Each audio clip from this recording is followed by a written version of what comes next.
Welcome to Swati law info. आज हम इस वीडियो में one liners of prevention of corruption act करेंगे। The prevention of corruption act जो है वो एक्ट नंबर 49 ऑफ 1988 है। The prevention of corruption act जो है receive the assent of president of India on 9th September 1988 and it also came into force on the same day. भ्रष्टाचार निवारण अधिनियम 1988 को 9 सितंबर 1988 को भारत के राष्ट्रपति की स्वीकृति प्राप्त हुई और ये उसी दिन लागू भी हो गया। The prevention of corruption act is a consolidating and amending law. भ्रष्टाचार निवारण अधिनियम एक समेकित एवं संशोधनकारी कानून है। The prevention of corruption act 1988 has been amended in 2018 which considerably changed the act। भ्रष्टाचार निवारण अधिनियम 1988 को 2018 में संशोधित किया गया है, जिससे अधिनियम में काफी बदलाव आया है। The amendment act of 2018 was based on the report of 20th law commission of India. 2018 का संशोधन अधिनियम भारत के 20वें विधि आयोग की रिपोर्ट पर आधारित था। The Prevention of Corruption Amendment Act 2018 came into force on 26 July 2018। भ्रष्टाचार निवारण संशोधन अधिनियम 2018 26 जुलाई 2018 को लागू हुआ। The Prevention of Corruption Amendment Act 2018 in respect of substantive part of act shall operate prospectively. भ्रष्टाचार निवारण संशोधन अधिनियम 2018 के मूल भाग के संबंध में ये अधिनियम भावी प्रभाव से लागू होगा। The prevention of corruption act is generally a substantive law. भ्रष्टाचार निवारण अधिनियम सामान्यतः एक मूलभूत कानून है। सब्सटेंटिव लॉ वो होते हैं गाइस जो राइट्स एंड लायबिलिटीज की बात करते हैं। अगर आपको डेली एमसीक्यू प्रैक्टिस करनी है फ्री में, तो डिस्क्रिप्शन में जो लिंक दिया है मैंने टेलीग्राम ग्रुप का, वो आप ज्वाइन कर सकते हैं और डेली एमसीक्यू प्रैक्टिस कर सकते हैं बिल्कुल live. The act is applicable to whole of India after enactment of J&K reorganisation act 2019 with the effect of 31 October 2019। Jammu और कश्मीर पूर्ण गठन अधिनियम 2019 के अधिनियमित होने के बाद ये अधिनियम 31 अक्टूबर 2019 से पूरे भारत में लागू है। सेक्शन 2 में डेफिनेशन दिए गए हैं। Section 2A defines election which means election of parliament, any legislature, local authority और अदर पब्लिक अथॉरिटी।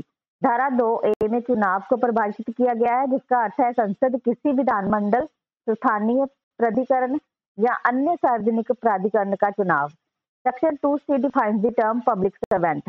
धारा 2C लोक सेवक शब्द को परिभाषित करती है। Member of parliament and member of legislative assembly is a public servant for the purpose of 2C of the Prevention of Corruption Act. However, no sanction under section 19 of the act is required, but investigating agency is required to get permission or speaker or chairman as the case may be before filing the charge sheet।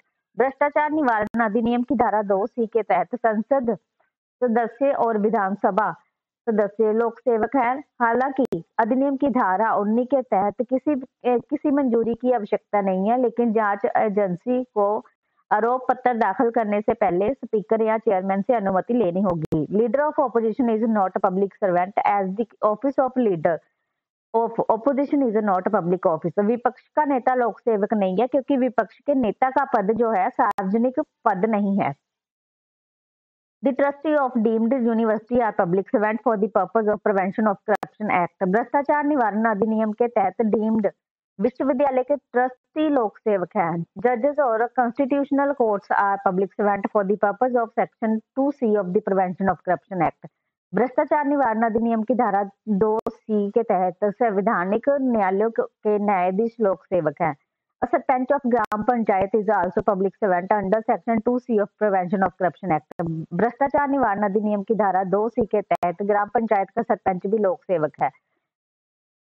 An agent of life insurance corporation is not public servant under section 2C of the Prevention of Corruption Act। Prevention of Corruption Act भ्रष्टाचार निवारण अधिनियम की धारा 2C के तहत जीवन बीमा निगम का एजेंट लोक सेवक नहीं है।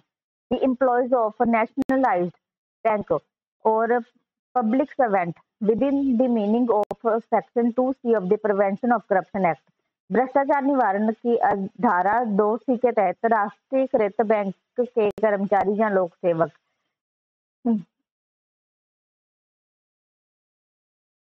जो है पब्लिक सर्वेंट है। Section 2D of this act defines the term undue advantage, which means any gratification whatever other than legal remuneration. अधिनियम की धारा 2D में अनुचित लाभ शब्द को परिभाषित किया गया है, जिसका अर्थ है कानूनी परिश्रमिक के अलावा कोई भी परितोषण। Gratification may be in any form and it is not restricted to pecuniary gratification or gratification which can be estimated in money. Gratification किसी भी तरह से हो सकती है, जैसे जरूरी नहीं है कि वो सिर्फ पैसे में हो, ठीक है, वो सिर्फ पैसों तक सीमित नहीं है, ये बात बोल रहा है। आगे आगे स्पेशल जजेस एंड जुरिस्डिक्शन। सेक्शन 3 जो है वो बात करता है स्पेशल जजेस और उनके जुरिस्डिक्शन की। Section 3 of the act says the offences under this act shall be tried by special जजेस। ये बोल रहा है कि सेक्शन 3 बोल रहा है कि इस अधिनियम के तहत जो भी ऑफेंसेस ट्राई किए जाएंगे, जिनका ट्रायल होगा वो स्पेशल जजेस के द्वारा होगा। स्पेशल जजेस to try offences under this act may be appointed by central government और स्टेट गवर्नमेंट। जो स्पेशल जजेस जो इन ऑफेंसेस का ट्रायल करेंगे वो अपॉइंट किए जाएंगे या सेंट्रल गवर्नमेंट के द्वारा या स्टेट गवर्नमेंट के द्वारा। स्पेशल जजेस में be appointed for the specific areas for the particular case और ग्रुप ऑफ केसेस। किसी विशिष्ट क्षेत्र या क्षेत्रों का किसी विशेष मामले या मामलों के समूह के लिए विशेष न्यायाधीशों की नियुक्ति की जा सकती है। अ पर्सन हु और हैज बीन सेशन जज और एडिशनल सेशन जज और असिस्टेंट सेशन जज can only be appointed special जज अंडर दिस एक्ट। कोई भी व्यक्ति जो सत्र न्यायाधीश या अतिरिक्त सत्र न्यायाधीश का या सहायक सत्र न्यायाधीश है या रहा है, उसे ही इस अधिनियम के अंतर्गत स्पेशल जज नियुक्त किया जा सकता है।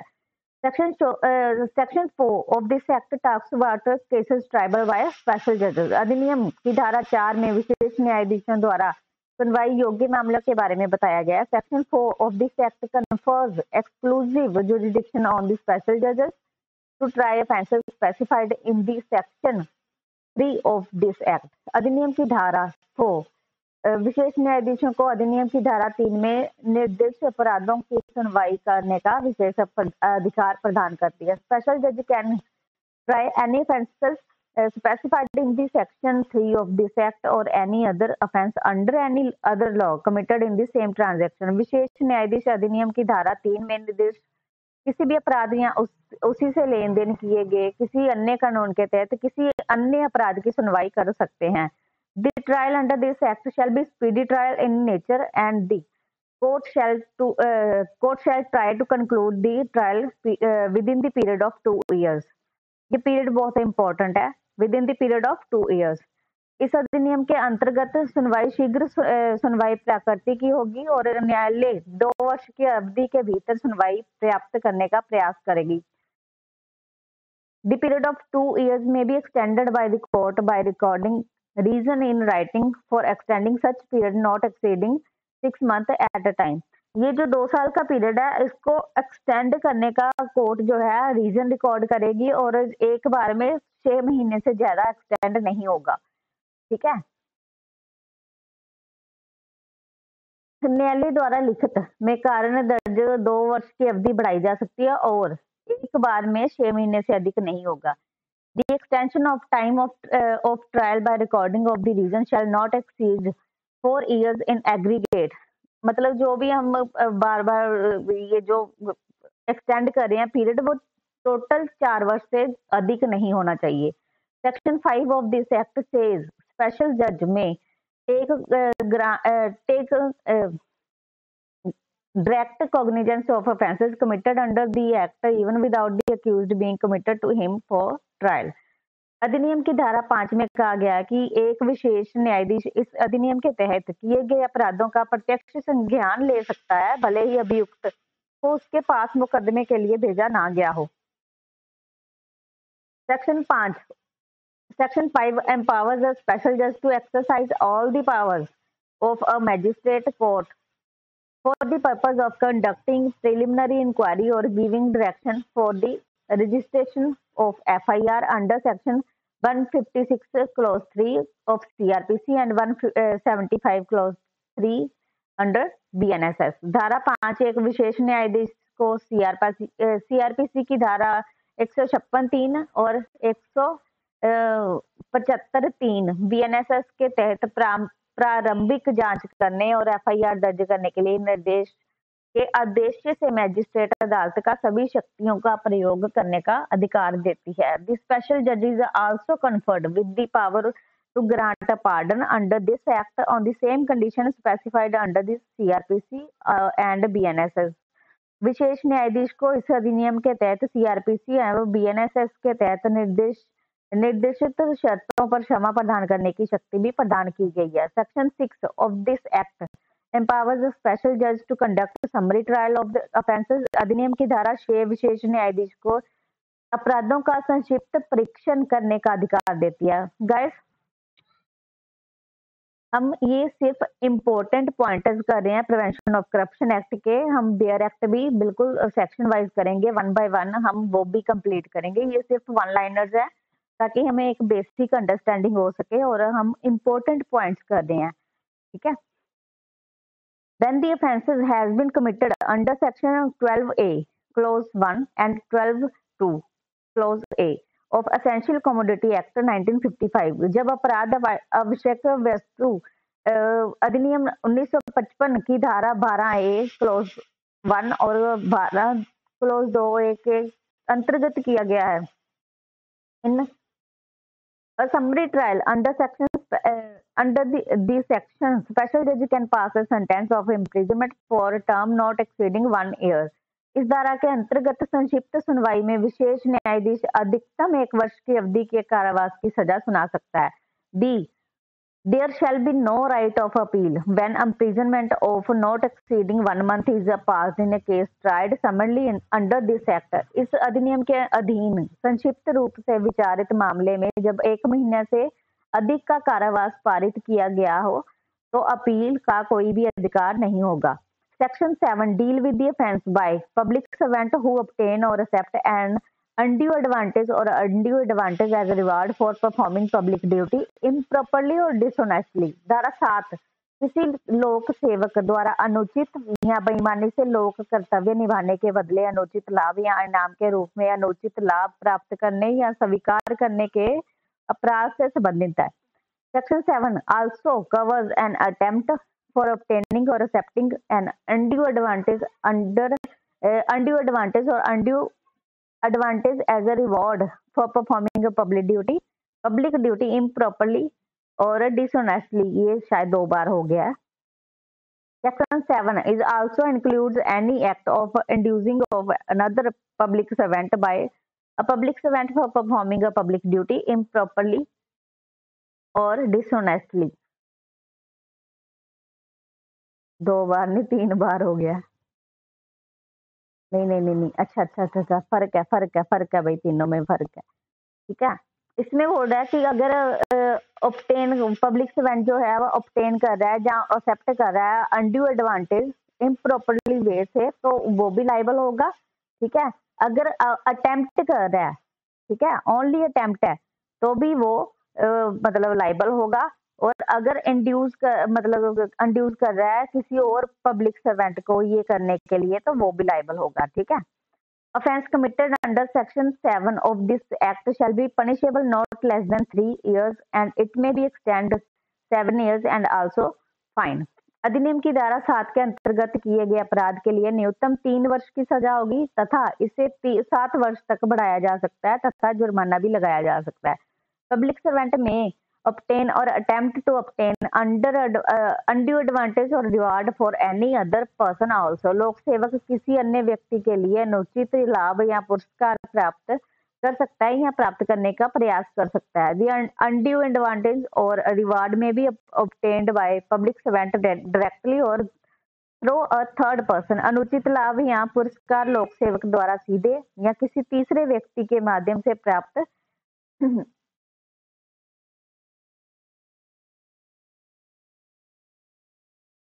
बोल रहे हैं कि अनड्यू एडवांटेज जो है वो कैसे भी ना तो वो डायरेक्टली ले सकता है और ना ही इनडायरेक्टली ले सकता है, ठीक है।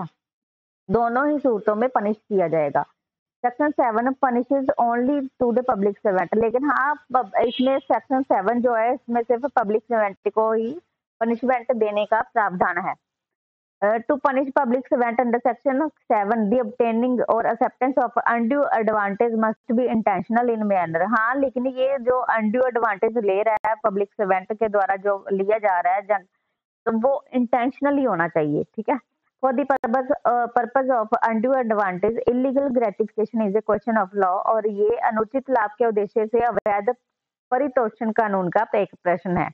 Section 7A of this Act deals with the case where a private person accepts or obtains or attempts to obtain undue advantage as a motive or reward to induce a public servant। अधिनियम की धारा 7A ऐसे मामले से संबंधित है जहां कोई निजी व्यक्ति किसी लोक सेवक को प्रेरित करने के लिए प्रेरणा या पुरस्कार के रूप में अनुचित लाभ स्वीकार करता है, प्राप्त करता है या प्राप्त करने का प्रयास करता है, तो उसको भी यहाँ पनिश किया जाएगा। For the purpose of section 7A, private person influences public servant by corrupt और इलीगल मीन्स और बाय पर्सनल इन्फ्लुएंस। धारा 7A के प्रयोजन के लिए कोई निजी व्यक्ति भ्रष्ट या अवैध तरीकों से या व्यक्तिगत प्रभाव से लोक सेवक को प्रभावित करता है तो उसका प्रावधान है।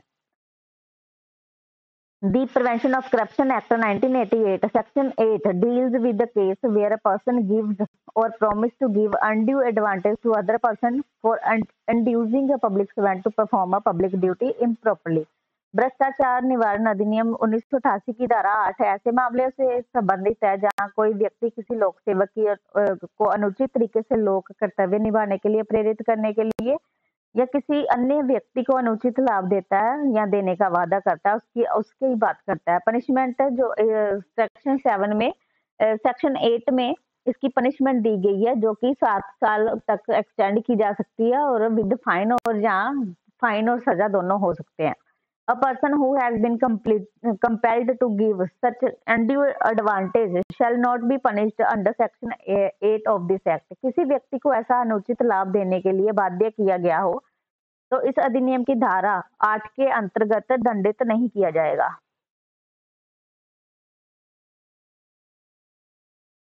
To get exemption from section 8, person must report investigating agency within 7 days from the date of giving such undue advantage। धारा 8 से छूट पाने के लिए व्यक्ति को अनुचित लाभ देने की तारीख से 7 दिनों के भीतर भीतर जांच एजेंसी को रिपोर्ट करनी होगी। When offense under section 8 is committed by commercial organization, then such organization shall be punished with fine। जब धारा 8 के अधीन अपराध किसी वाणिज्यिक संगठन द्वारा किया जाता है तो ऐसे संगठन को जुर्माने से दंडित किया जाएगा। Section 9 deals with the offence when public servant is bribed by a commercial organisation. धारा 9 उस अपराध से संबंधित है जब किसी लोक सेवक को किसी वाणिज्यिक संगठन द्वारा रिश्वत दी जाती है। To convict a person of commercial organisation under section 10 of the act, it has to be proved that offense has been committed with the consent or convenience by of any director, manager or secretary or other officers। अधिनियम की धारा 10 के तहत किसी वाणिज्यिक संगठन के व्यक्ति को दोषी ठहराने के लिए या साबित करने के लिए किसी अपराध किसी निदेशक, प्रबंधक, सचिव या अधिकारियों की सहमति या मिलीभगत से किया गया हो। Section 12 of this act provides punishment for abatement of any offence under this act। अधिनियम की धारा 12 में इस अधिनियम के अंतर्गत किसी भी अपराध के लिए उकसाने का दंड का प्रावधान है। The punishment for abatement shall not be less than 3 years, but it may extend to 7 years and fine। Abetment की सजा 3 साल से कम तो नहीं होगी, लेकिन ये एक्सटेंड की जा सकती है 7 साल तक तथा दोनों भी दिए जा सकते हैं। Section 13 section 13 of this act deals with the criminal misconduct by a public servant. अधिनियम की धारा 13 जो है लोक सेवक द्वारा आपराधिक कदाचार से संबंधित है।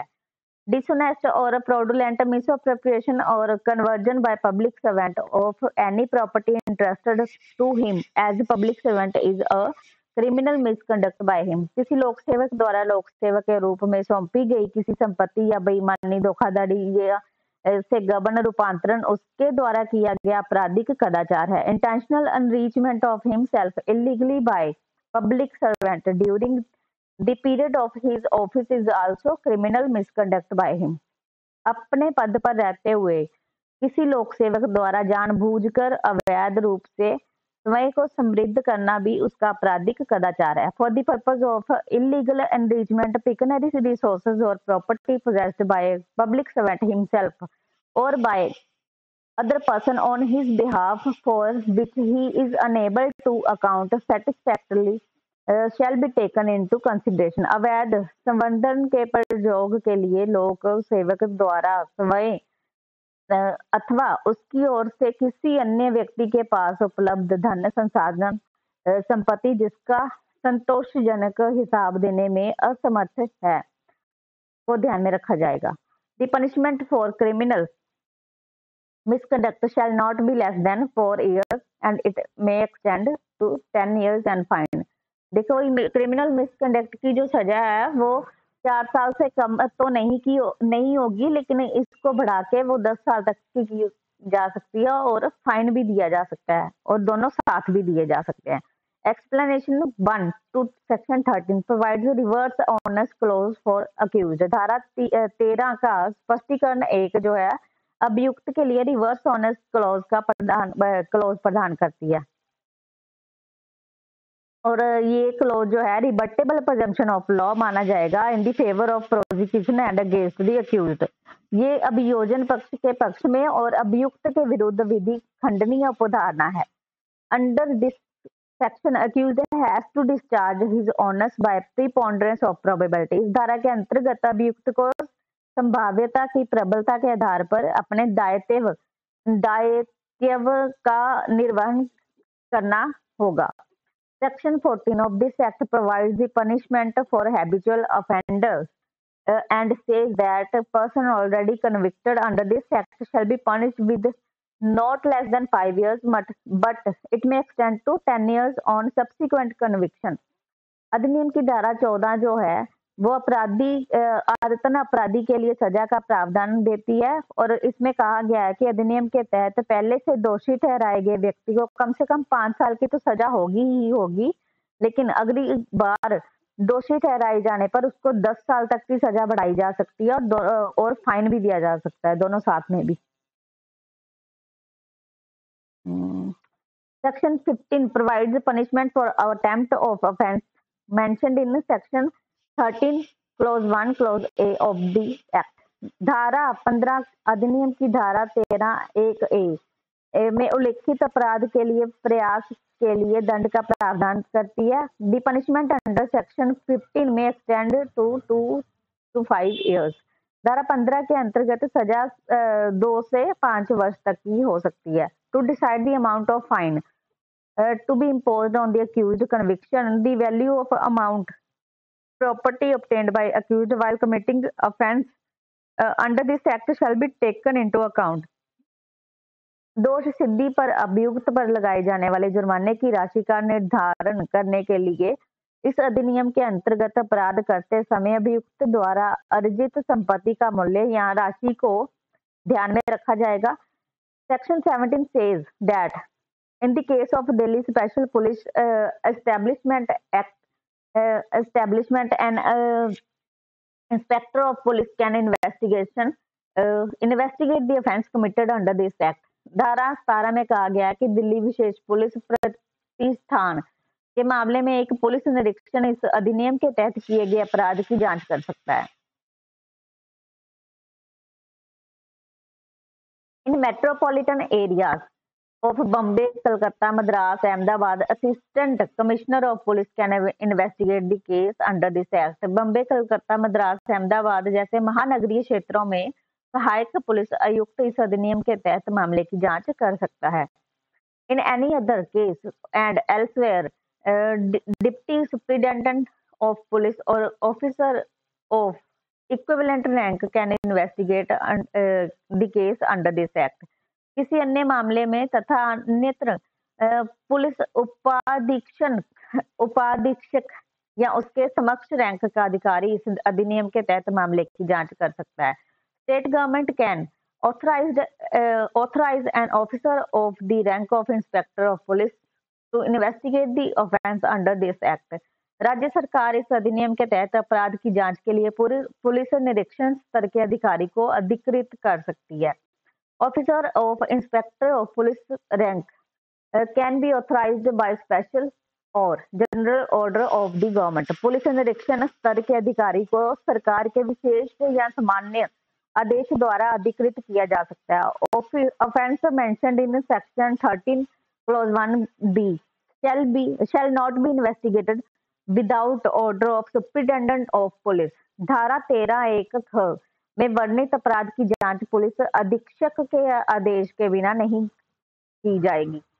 Section 17A of the act provides any offense alleged to have been committed by public servant which relates to any recommendation made or decision taken by public servant in discharge of his official function or duties। investigating officer or inquiry officer shall not proceed without previous approval of competent authority for such purpose। अधिनियम की धारा 17A में ये प्रावधान है कि किसी लोक सेवक द्वारा किया गया कोई अपराध जो उसके द्वारा अपने पदीय कार्यों या कर्तव्यों के निर्वहन में की गई सिफारिश के लिए निर्णय से संबंधित हो, जांच अधिकारी या जांच अधिकारी ऐसे प्रयोजन के लिए सक्षम प्राधिकारी की पूर्व स्वीकृति के बिना कार्यवाही नहीं करेगा।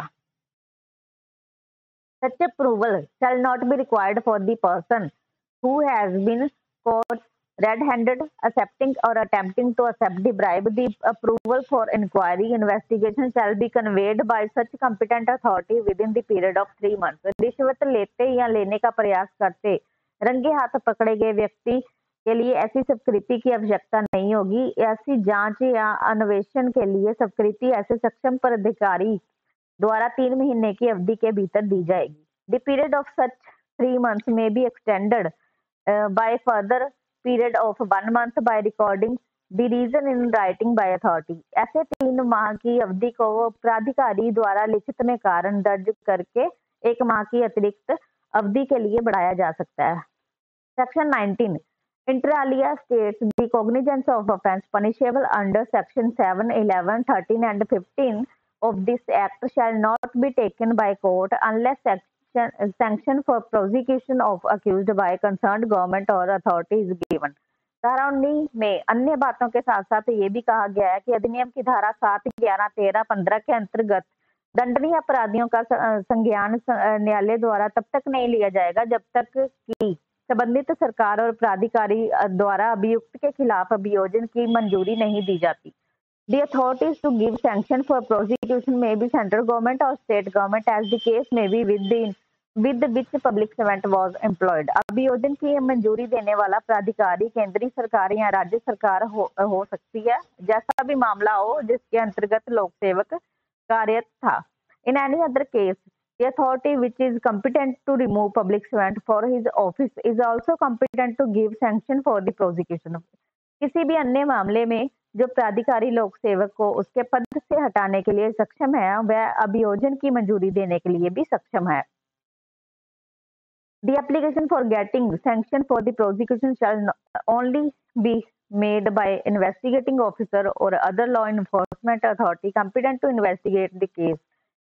In case of a complaint filed by a complainant and court order the complainant to get sanction for prosecution, then complainant is also competent to apply for sanction for the prosecution। अभियोजन स्वीकृति प्राप्त करने के लिए आवेदन केवल जांच अधिकारी या मामले की जांच करने में सक्षम अन्य कानून प्रवर्तन प्राधिकारी द्वारा किया जाएगा। यदि शिकायतकर्ता द्वारा शिकायत दर्ज की गई है, न्यायालय ने शिकायतकर्ता को अभियोजन स्वीकृति प्राप्त करने का आदेश दिया है तो शिकायतकर्ता भी अभियोजन स्वीकृति के लिए आवेदन करने में सक्षम है। In complaint case, before giving sanction for the prosecution, an opportunity of being heard shall be given to public servant also. शिकायत मामले में अभियोजन की मंजूरी देने से पहले लोक सेवक को भी सुनवाई का अवसर दिया जाएगा.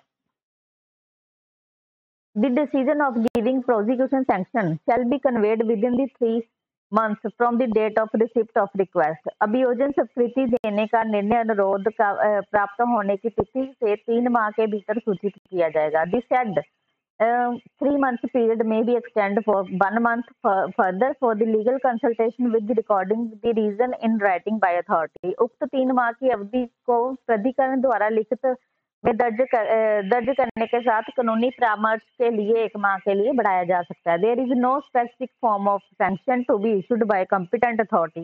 सक्षम प्राधिकारी द्वारा जारी की जाने वाली मंजूरी को कोई विशिष्ट प्रारूप नहीं है. Sanctioning authority can not rely on the statutory provision under section 20 of the act give sanction for the prosecution against accused has to apply its own mind.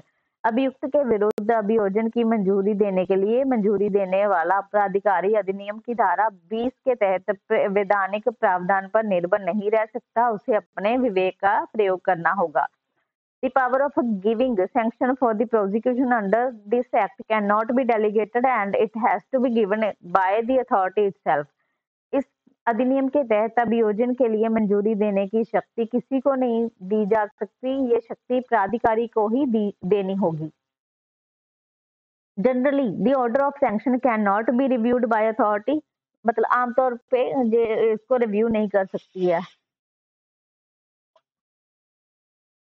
The authority competent to grant sanction for prosecution cannot initiate a parallel inquiry or investigation to decide the sanction for prosecution and it has to rely on the material collected by investigating agency. अभियोजन की मंजूरी देने के लिए सक्षम प्राधिकारी अभियोजन की मंजूरी तय करने के लिए समांतरण जांच या जांच शुरू नहीं कर सकता है. उसे जांच एजेंसी द्वारा एकत्रित सामग्री पर निर्भर रहना होगा. The object of sanction for the prosecution is to avoid unnecessary harassment of public servant. अभियोजन की मंजूरी का उद्देश्य लोक सेवक को अनावश्यक परेशान होने से बचाना है. Approval of sanction for prosecution is an executive order and not a judicial act. अभियोजन के लिए मंजूरी एक कार्यकारी आदेश है, ना कि न्यायिक अधिनियम. The non-examination of competent authority to give sanction is not fatal for the prosecution where the sanction order contains details showing the application of mind by the said authority. स्वीकृति देने के लिए सक्षम प्राधिकारी की जांच ना करना अभियोजन पक्ष के लिए घातक नहीं है, क्योंकि स्वीकृति आदेश में उक्त प्राधिकारी द्वारा विवेक का प्रयोग दर्शाने का विवरण शामिल है. Sanctioning authority need not to give an opportunity of being heard to accused. मंजूरी देने वाले प्राधिकारी को अभियुक्त को सुनवाई का अवसर देने की कोई आवश्यकता नहीं है.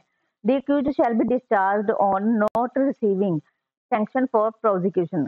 अभियोजन स्वीकृति ना मिलने पर अभियुक्त को दोष मुक्त कर दिया जाएगा. The court trying offence under this act is not competent to give direction to authority to give sanction. इस अधिनियम के तहत अपराध की सुनवाई करने वाला न्यायालय मंजूरी देने के लिए प्राधिकारी को निर्देश देने में सक्षम नहीं है. Sanction order can be filed into court even after charge sheet or police report is filed. आरोप पत्र या पुलिस रिपोर्ट दाखिल होने के बाद भी न्यायालय में स्वीकृति आदेश दाखिल किया जा सकता है.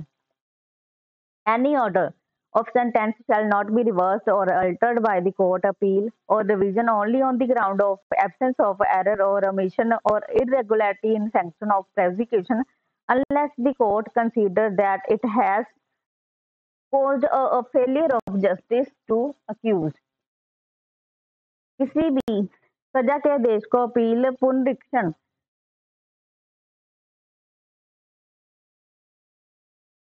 न्यायालय द्वारा केवल अभियोजन की मंजूरी में अनुपस्थिति या त्रुटि या चूक अनियमितता के आधार पर उल्टा या परिवर्तित नहीं किया जाएगा जब तक न्यायालय ये ना समझे इससे अभियुक्त को न्याय नहीं मिला है. आगे सेक्शन 20.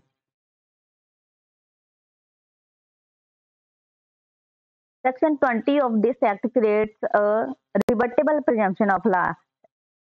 अधिनियम की धारा 20 कानून के खंडनीय धारणा का निर्माण करती है. The presumption shall be applicable when the offence is alleged to have been committed under section 7 or 11 of the act only. ये अनुमान तभी लागू होगा जब अपराध अधिनियम की धारा 7 या 11 के अंतर्गत किया गया हो. To create presumption under section 20 of the prosecution has to prove the public servant has accepted or attempted to obtain himself or any other person undue advantage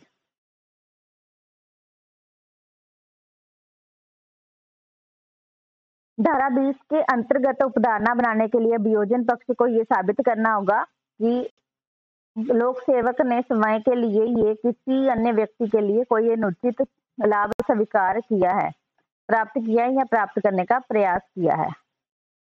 The presumption under section 20 of this act shall be applicable even at the stage of framing of charge. अधिनियम की धारा 20 के अंतर्गत उपधारणा आरोप निर्धारण के स्तर पर भी लागू होगी. The court is bound to presume the act alleged by the prosecution unless it has been rebutted by accused. न्यायालय अभियोजन पक्ष द्वारा आरोपित कृत्य को तब तक मानने के लिए बाध्य है जब तक कि अभियुक्त द्वारा उसका खंडन ना कर दिया गया हो. Section 21 of this act makes the accused a competent witness for his defense. अधिनियम की धारा 21 जो है अभियुक्त को अपने बचाव के लिए सक्षम गवाह बनाती है. Accused shall not be called as a witness unless he gives his own request. अभियुक्त को तब तक गवाह के रूप में नहीं बुलाया जाएगा जब तक कि वो खुद अनुरोध ना करे. Accused is competent to give evidence on oath in his defense. अभियुक्त अपने बचाव में शपथ पर साक्ष्य देने के लिए सक्षम है. Appeal and revision against the order of special court shall lie to high court. विशेष न्यायालय के आदेश के विरुद्ध अपील एवं पुनरीक्षण उच्च न्यायालय में किया जा सकता है. The Prevention of Corruption Act is in addition that and not in derogation to any other law for the time being in force. भ्रष्टाचार निवारण अधिनियम 1988 वर्तमान में लागू किसी अन्य कानून के अतिरिक्त है ना कि उसका उल्लंघन करने वाले के. To give effect the provision of this act, central government shall have power to make rules. इस अधिनियम के उपबंधों को प्रभावी करने के लिए केंद्रीय सरकार को नियम बनाने की शक्ति होगी. ये थे important pointers of prevention of corruption act 1988. तो इसमें टोटल सेक्शंस जो हैं वो टोटल सेक्शन जो है 31 है और टोटल चैप्टर्स जो है ना वो 5 हैं. तो हमें ये भी याद रखना है कि टोटल चैप्टर्स कितने हैं और टोटल सेक्शंस कितने हैं. ठीक है, मैंने सिर्फ आज इस वन लाइनर्स में इम्पोर्टेंट जो थे पॉइंटर्स वो नोट करवाए हैं, लेकिन हम जरूर आगे बेयर एक्ट से भी हम करेंगे, पूरा सब कंप्लीट करेंगे. तो अगर आपको वीडियो अच्छी लगी हो तो सब्सक्राइब और लाइक कर दीजिएगा और अपने फ्रेंड्स से शेयर कर दीजिएगा. मैं बिल्कुल फ्री करवाऊंगी. और अगर आपको एमसीक्यू प्रैक्टिस करनी है रेगुलर तो आप डिस्क्रिप्शन में दिए गए लिंक को क्लिक करके आप टेलीग्राम ग्रुप ज्वाइन कर सकते हैं. उसमें काफ़ी स्टूडेंट्स हैं जो लाइव प्रैक्टिस करते हैं क्योंकि वो फ्री है. हम बिल्कुल भी इस पर कोई चार्ज नहीं रखा हुआ है. तो आप फ्री में प्रैक्टिस कर सकते हैं यहाँ से पढ़ के या किसी भी अदर यूट्यूब वीडियो से आप पढ़ के. तो वहाँ सब्जेक्ट वाइज आप प्रैक्टिस कर सकते हैं. क्विज प्रैक्टिस बहुत ही इंपॉर्टेंट है किसी भी एग्जाम को क्रैक करने के लिए. Thank you for watching. Thank you.